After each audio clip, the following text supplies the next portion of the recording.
Hi everyone, आज हम देखने जा रहे हैं लीड कोड 91 डिकोड बेस। तो इस क्वेश्चन में हमें एक स्ट्रिंग दे रखी है और स्ट्रिंग में हमारे पास इंटीजर्स है। तो हमें क्या बताना है? हमें बताना है कि नंबर ऑफ वेज हम उसको स्ट्रिंग को डिकोड कर सकते हैं। फॉर एग्जांपल, अगर हमारे पास स्ट्रिंग होगी 1 और 2, ठीक है।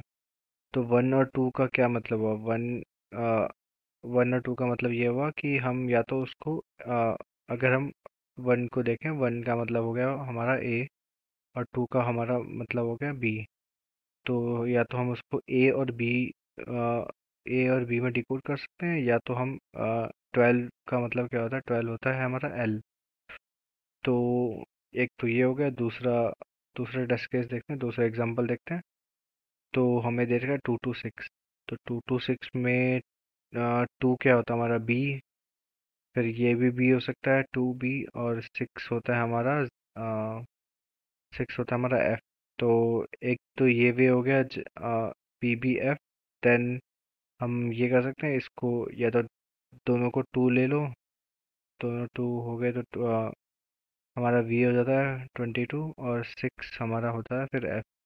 और सिमिलरली 2, या तो इसको ले लो, और फिर आखिरी में ये वी और ये जेड।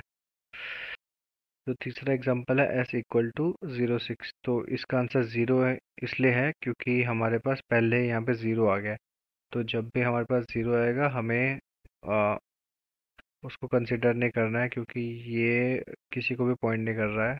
तो इस क्वेश्चन में क्या हो रहा है? हम क्या कर रहे हैं? हम स्ट्रिंग को उठा रहे हैं, उसमें से हम चेक कर रहे हैं, या तो हम इसको चूज़ करेंगे या तो चूज़ नहीं करेंगे। और जब भी ऐसा चीज़ अपने पास सिनेरियो होता है जिसमें हम चूज़ करते हैं, फिर या तो अनचूज़ करते हैं, उसमें डीपी लगती है। तो इसके लिए फिर हमें इसका रिकर्शन ट्री बनाना होगा। तो इसका रिकर्शन ट्री देखते हैं। तो अगर हमारे पास टेस्ट केस होगा 1 1 2, तो हम या तो ये कर सकते हैं, हम या तो सिर्फ फर्स्ट एलिमेंट को चूज कर सकते हैं, और उसके बाद सेकंड एलिमेंट के लिए प्रोसेस कर सकते हैं दोबारा। और या तो हम फर्स्ट 2 एलिमेंट यूज कर सकते हैं, और फिर नेक्स्ट वाले के लिए प्रोसेसिंग कर सकते हैं दोबारा। और जब हमने ऑलरेडी इसको चूज कर लिया फर्स्ट वाले को, तो हमारे पास दो सिनेरियो बचते हैं। या तो हम इसको चूज करें 1 1 को, फिर और दूसरे सिनेरियो बचता है हम 1 2 करें। तो जब 1 2 करेंगे तो ये एक ये हमारे पास पॉसिबिलिटी होगी। और जब 1 1 2 हो जाएगा, तो हम 1 1 2 फिर अकेले ही प्रोसेस होगा, तो ये 1 1 2 आ जाएगा यहाँ पे। और इसमें सिर्फ हम इसमें कोई चॉइस नहीं है हमारे पास, तो हम 1 1 2 ही करेंगे। तो एक तो इसका आंसर आएगा हमारा 3। तो अगर मैं पास करूँ 1 1 2,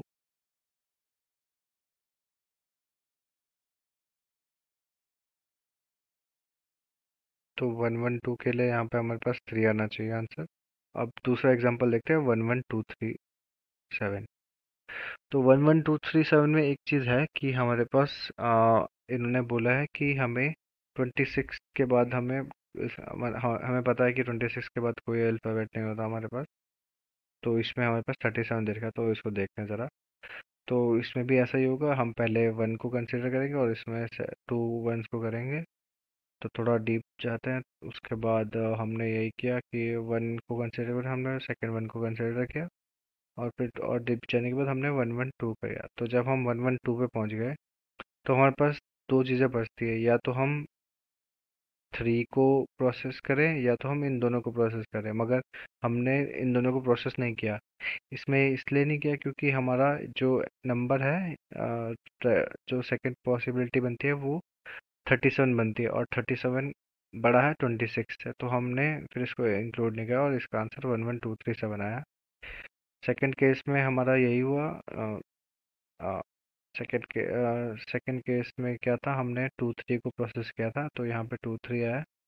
और जब 2 3 को कर दिया, फिर हमारे पास एक ही पॉसिबिलिटी बची 7 को, और 7 फिर ये आंसर आया अपना। और इस हिसाब से हमारे 5 आने चाहिए। तो 1 1 1 1 2 3 7 पे आएगा हमारा। टेस्ट केस डालता हूँ। तो इसका कोड देखते हैं। तो हम पहले क्या करेंगे? हम एक हेल्पर फंक्शन बनाएंगे, और उसमें पास करेंगे हमारा इंडेक्स और हमारी स्ट्रिंग। तो सबसे पहले बेस केस क्या होगा, जब हमारा इंडेक्स हो जाएगा वो लेंथ के इक्वल हो जाएगा, मतलब हम एरे को, हम पूरी स्ट्रिंग को ट्रैवर्स कर सक चुके हैं, तो हम रिटर्न 1 कर देंगे। ये हमारा बेस केस होगा। दूसरी चीज़ हमें ये चेक करनी है, अगर हमारा जो एलिमेंट है, हम जिस इंडेक्स में हैं अभी, वो अगर ऑलरेडी ज़ीरो है, क्योंकि हम हमारे पास एक टेस्ट केस है, हमारे पास 0 6, तो अगर ज़ीरो है तो ज़ीरो तो किसी को पॉइंट नहीं कर रहा, तो हमें उसको मैनुअली हैंडल करना है। उसके बाद हम रिजल्ट वेरिएबल बनाएंगे जिसमें हम अपना काउंट करेंगे जितने भी हमारे पास पॉसिबल वेज होंगे, और उसके बाद हम हेल्पर फंक्शन कॉल कर देंगे दोबारा, और जिसमें स्ट्रिंग पास कर देंगे। दूसरे, ये तो पहला केस हो गया जब हमारे पास एक एलिमेंट है, जब हम और ये दूसरा केस हमारा तब होगा जब हमारे पास दो केसेस हो सकते हैं। तो इसमें क्या है, हम क्या कर रहे हैं, हम पहले तो ये चेक कर रहे हैं कि ये इस लेंथ में दो एलिमेंट है कि नहीं है, और उसके बाद हम क्या कर रहे हैं, हम मैंने क्या किया, मैंने पहले फर्स्ट ये वाले कैरेक्टर उठाया, तो इसमें 2 आएगा, 2 से 10 मल्टीप्लाई कर देंगे, और फिर फिर मैं क्या कर रहा हूँ, फिर सेकंड वाले में प्लस कर रहा हूँ, जो सेकंड दूसरा एलिमेंट है, और फिर मैं कंपेयर कर रहा हूँ वो 26 से छोटा है कि नहीं है। अगर होगा तो बस हम रिजल्ट में प्लस कर देंगे, इंडेक्स में 2 इंक्रीमेंट करके, और आखिरी में कर देंगे, रिटर्न कर देंगे। तो अगर इसको मैं चलाऊँगा तो ये चल जाएगा, मगर ये बाकी जब ज़्यादा इनपुट होंगे तो ये फेल होगा, क्योंकि ये हमें इसको ऑप्टिमाइज करना पड़ेगा, और इसको ऑप्टिमाइजेशन करने के लिए हमें डीपी का यूज़ करना पड़ेगा। तो हम क्या करेंगे, हमने डीपी वेरिएबल बनाया और डीपी पास कर दिया यहाँ पे।